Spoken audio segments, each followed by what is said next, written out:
أعوذ بالله من الشيطان الرجيم بسم الله الرحمن الرحيم سبحانك لا علم لنا إلا ما علمتنا إنك أنت العليم الحكيم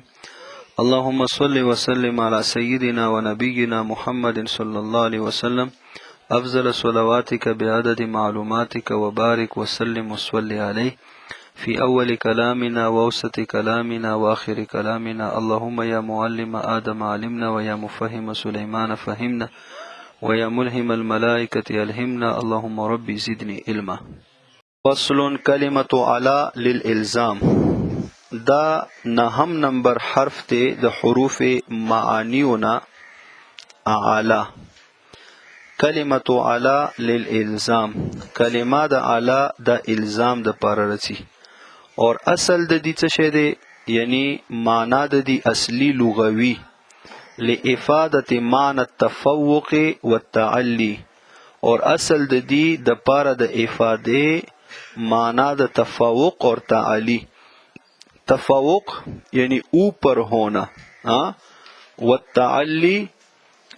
اوپر ہونا دواړو یو معنا رسی اوپر ہونا بڑا ہونا او دغه تعلی او تفوق دغه اوپر ہونا پاسه کیدل دا حسن هم کیدل شي اور دا حکمن هم کیدل شي. حسن اوپر ہونا لکه هغه د پر مثال زید علی السطح زید چھت پر ہے تاسو ته لیدل شي کنه زید چھت پر ہے نو اوس دی ول دغه تفوق اور دغه تعلی د حسن دی. اوس حکمن هم دغه تفوق اور تعلی کیدل شي لکه هغه د پر مثال زویم لفلان علی الف پلانکی په ما باندې 1000 دی. اوس دغه 1000 روپے په ما باندې دي څنګه په ما باندې دي بوجي دی را باندې کنه صحیح شو بوجي دی را باندې نو په ما باندې دي اوس ته لیدل نه شي کنه نو دا حکمن تعالی دی صحیح شو. اندرنګ یا علینا امیرون علینا امیرون په مونږ باندې امیر دی لکه د دې تاسو کلاس کې یو منیټر مقرر شي نو هغه منیټر په تاسو باندې وي یعنی اوس هغه خو لیدل نه شي ته تاسو په سرونو خپې یخي وي خو تاسو باندې وي دا حکمن تعالی دی صحیح شو. نو کلمه علی للالزام نو اوس ګوره کلمه د علی د الزام د پاره دی نو دغه الزام چې یو شی پتا باندې لازم شي کنه نو هغه تا باندې بروي صحیح شو هغه تا باندې پاسوي بوج وی در باندې کنه لکه اوس ګوره مونږ تاسو باندې فرض دی مونږ او تاسو باندې مسپخین مونږ نو څه کله مسپخین مونږ وخت داخل شي اذان وشي نو دغه ذمہداری مونږ باندې پاسه نه پرتاوي کنه نو کله چې ادا کو نو هغه مونږه جانا لري کو صحیح شو. نو کلمه علی للالزام واصله لافاده معنى التفوق والتعلی اور اصل د دی یعنی اصلی معنا د دی لغوی هغه د پاره د افاده معنا د تفوق اور تعلی یعنی بلندی اوپر ہونے کے معنی کا فائدہ دیتا ہے. ولهذا اندید واجنا قال لو قال کچرت یو سړی وی لفلان علی الف چپلنکی د پاره په ما باندې 1000 دی نو یحمل علی الدین دا به محمول ول شي په دین باندې بخلاف ما لو قالو په خلاف ته دی یعنی نبشي حمل کوله دا په دین باندې کچرته وی دغه سړی لو قال اندی لفلان اندی الف لفلان معی الف لفلان قبلی الف پلانکی د پاره ما څخه 1000 دی پلانکی د پاره معی ما څخه 1000 دی قبلی ما طرف ته 1000 دی نو اوس ګوره دغه دین به نوی دی باندې به دا دین نوی ولی ځکه دغه دین د سړی باندې سور وی بوج وی صحیح شو او دغه امانت کېږدول دا سړی باندې بوج نوی نو کله چې اندی ویلو علی نه دی یلی اعلی الزام د پر رسی لکه دغه امانت کتانه هلاک شو نو تا باندې خو زمان نشته کنه صحیح شو لفلان وعلى هذا وشول د دې پوره وعلى هذا بنا بردی باندې قال فی السیر الکبیر یلی د چا یلی امام محمد رحمت الله علیه په سیر الکبیر کې اذا قال راس الحسن څه کله وی یو رأس الحسن حسن یې قاله ته قالا صحیح شو قلعه قالا هغه د فوجیانو مورچا صحیح شو او رأس د سر ته یې کنه سر د قلعه سر یعنی د قلعه سردار د قلعه امیر کوزه نقیده تلیکلی ای رئیسه و امیره کله د قلعه امیر ویلو مسلمانانو بادشاہ ته مسلمانانو کمانډر ته امینونی علی عشرتن ما ته امان راکا پلسو باندې من اهل الحسن د قلعه ولاونا ما ته پلسو کسانو باندې امان راکا ففعلنا دی ورته ویلو مونږه بزدسي وکړلو څه معنا ای آمناه مع العشره مونږه امان د ورکړه د دې ته سره د لسو کسانو نو بیا څنګه فالعشره سواه یو خدا مسله معلومه شو یعنی اعلی د کنا تعالی د پاره په لسو کسانو باندې دا نو دا ځانته اور لس کسان د دې لاندې اور بل د دې مسله دا معلومیږي څو وخيار التعیین له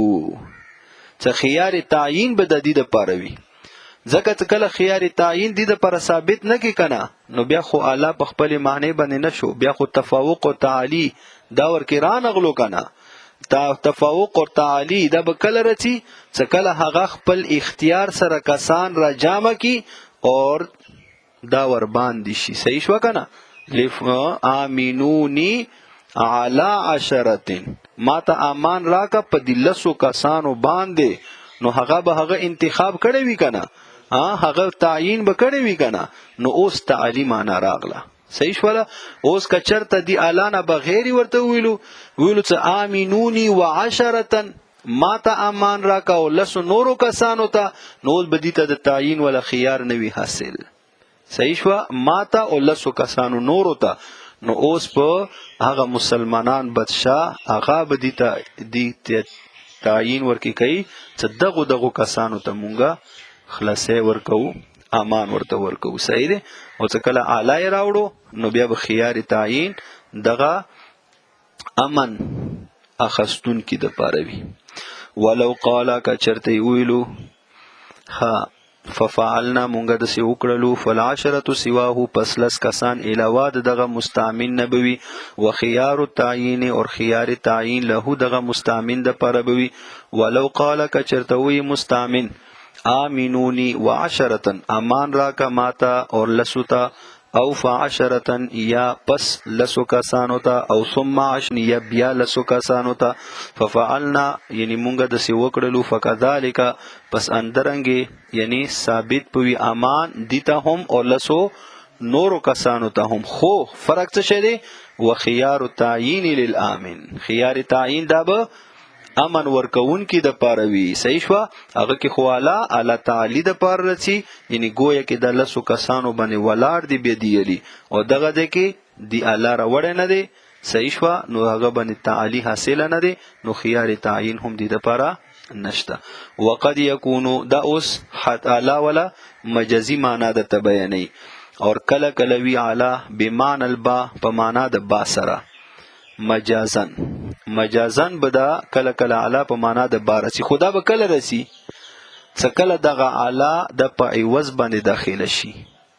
ځکه عربی کې ایوز باندې په ثمنو باندې با داخليږي کنه صحیح شو یعنی ګوره دوا شی زونه دي کنه اغا د مبيعي صلاحیت هم لري احتمال هم لري اور د ثمنو احتمال هم لري لکه ګوره غلام دی اور وینځه دی غلام دی اور وینځه دی نو ما ویلو اشتریت الغلام بالجاریه اوس دی کې وتا ته څه پته لګي ځکه چې تاسو مسله دا اوریدلې دي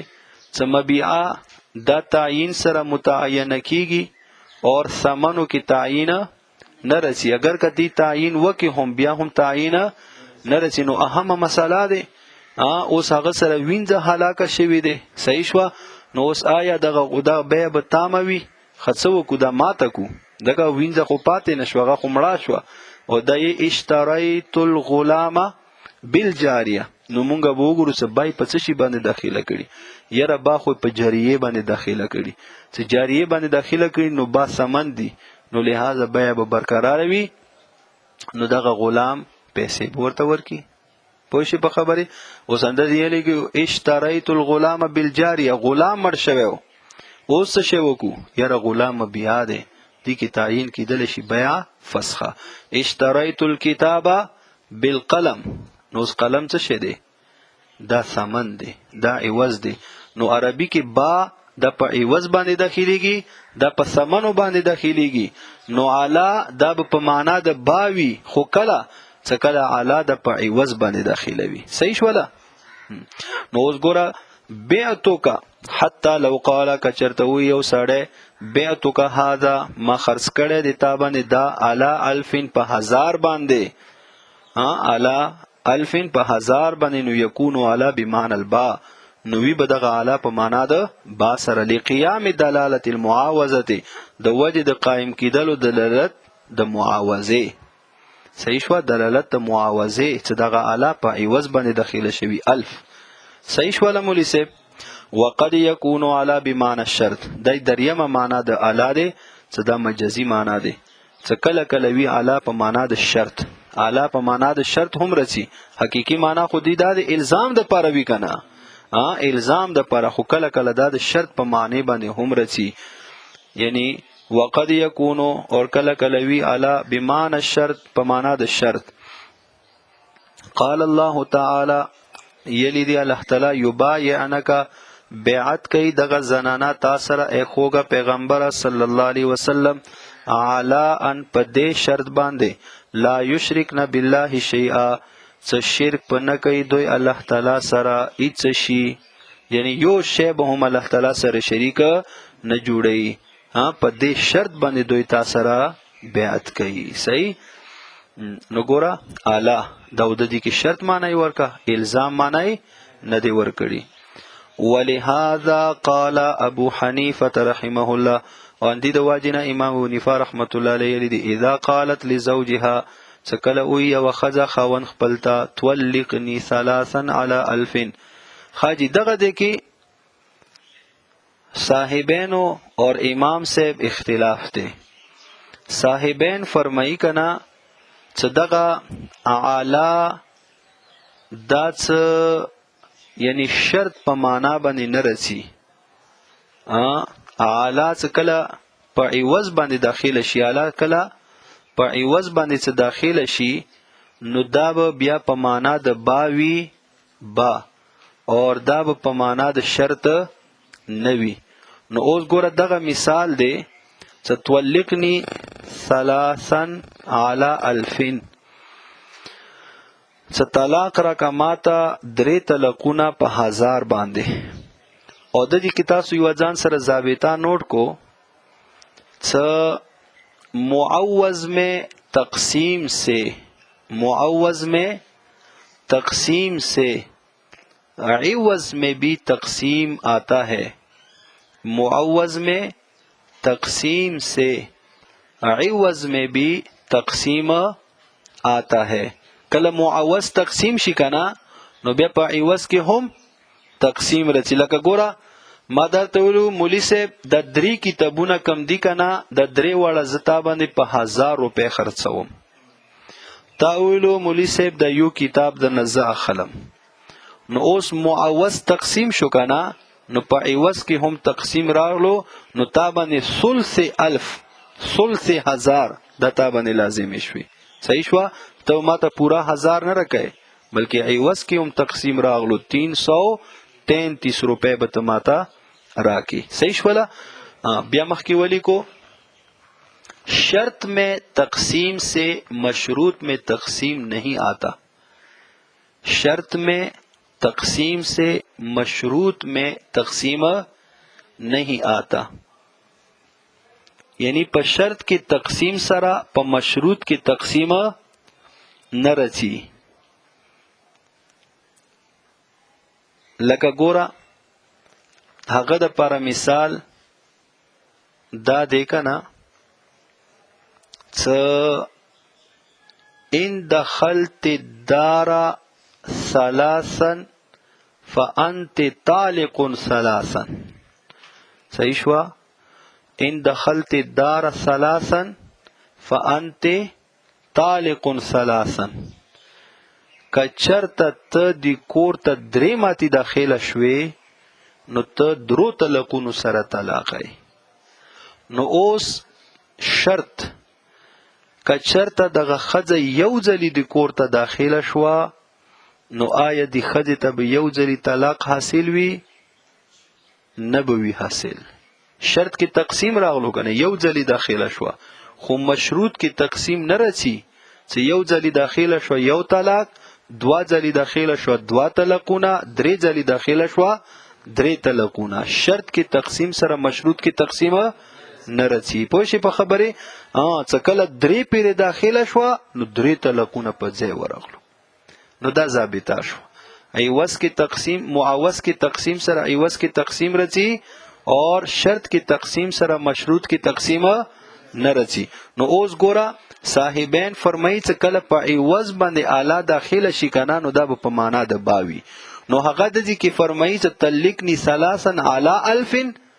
د دې کې الف راغله اور الف عوض دی، په عوض باندې اعلی راغلی دی، نو لہذا د دې کې دا اعلی د په معنا د با دی، د شرط لپاره نه دی، شرط لپاره نه دی. اور امام صاحب رحمت الله علیه ورته یې نه د الف د په عوض نه دی. ولی عوض نه دی؟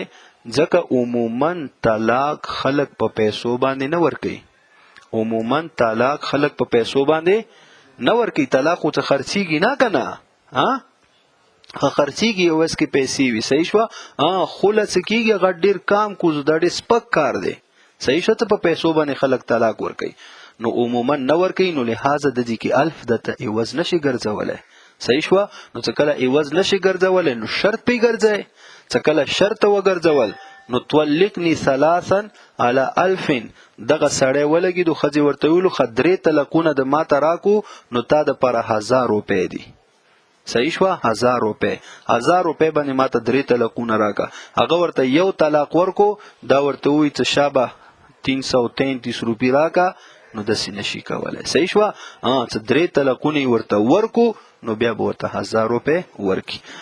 طلقني ثلاثا على الف، طلاقون را کما تدری په زرو باندې، فطلقها واحده، دی طلاق ورکو دیتا واحده یو،